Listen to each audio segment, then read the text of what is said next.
تعریف نشود خودپسندی آثار نادانیست میبخشه. اون وقت میدونستم اگه جامدی گجامیرای نامکیای آتداری آچداری بعد کم کم حافظی بدخشانی رو میدونستم. ماشین تاجیکی طرف انسان اگر دست بالا کنی تا اون جای بالا 500 تا میگیره. ماشین رفیق ازبک دست برداری 500 تا میگیره. روس هم باشه 500 تا میگیره. یگانه بچه‌هایی که همین بچه‌های همین تا بسیاری پول استودنت نمیگرفته که این بچه‌ها بدخشانن.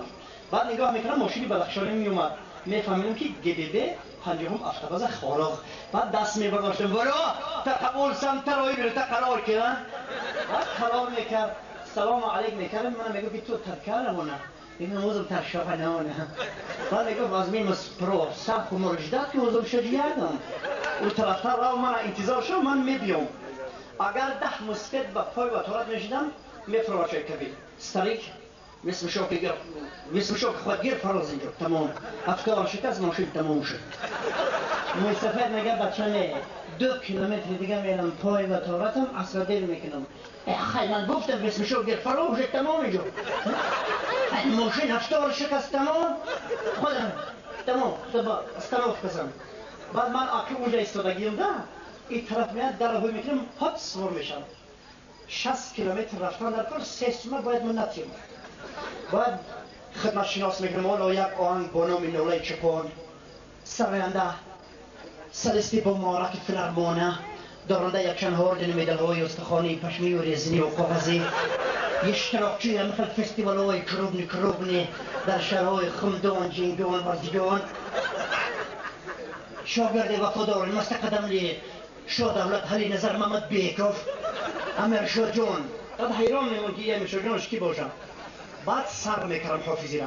من وقتی به علم میخونم هر چشم ما سخت میپوشونم چونکه خود ما علم میکنه نه آدمی غریب افتاده گفتن. بعد سر میکردم زیل 5 تن بار داره 5 تن دیگه وزنی خود شدی انا میخواد کوتاه رفته شده بوست میکنه. من همین که باید حافظی کنم که 3 سومه رو نگیره همه درد جونی غمه هم 3 سومه آیا تو خود شکری قبول لحن لبونت شکری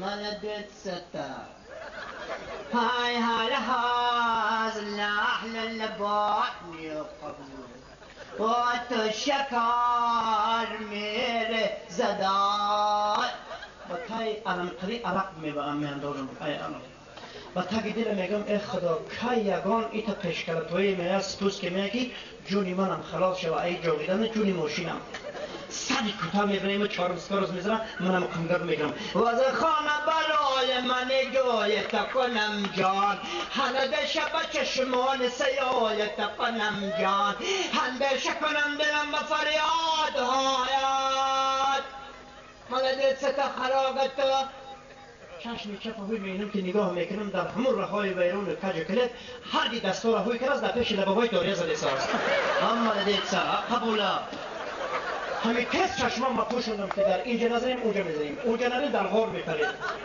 تا او پاوراتی طرفی سردش میرم که توخال و لوخال لو میزنم سقلس اینوگی پاو تا سر نمیده منم تا خارجه سرم حافظی که رزان 3 سومه نگیرم. اگه من پرسید از جای من گفتم از چاقنون بعد همون رفتم گفتم در آتار موزیک ها بعد گفت تو چیست کاری چوش تر لودت تر چاقنون تیتا من میگه اوزم شوتیتم چوشم ماورام و ناین ما فکاورو دین تروت بعد میفرم 3 سومه را نگیرن خوبه گله ها بر وقت دریدگی هم 3 سومه دراز میکنم طرفی من میگه عرق تر لب ترمش پامیر درمش بدخشان کمونیزم بافتم مرا رسوم دکی مش پامری بجگلی نزیزه پول نمیگیرن بچه ما گفتم که نگیری 100 نابود توی شیطونی مرانی برای همین 3 سوم بود میرم یک هفته دیگه آوازا نمیبرایم موسفید آتا میگه که کمتر شیر بیار آچه میگه که ای شیر آواز میبراور گسلا ساختی بلبل حافظ میگه این صغیرم تا به آواز هایی و اینا قصه بد سلامت باشه دوستای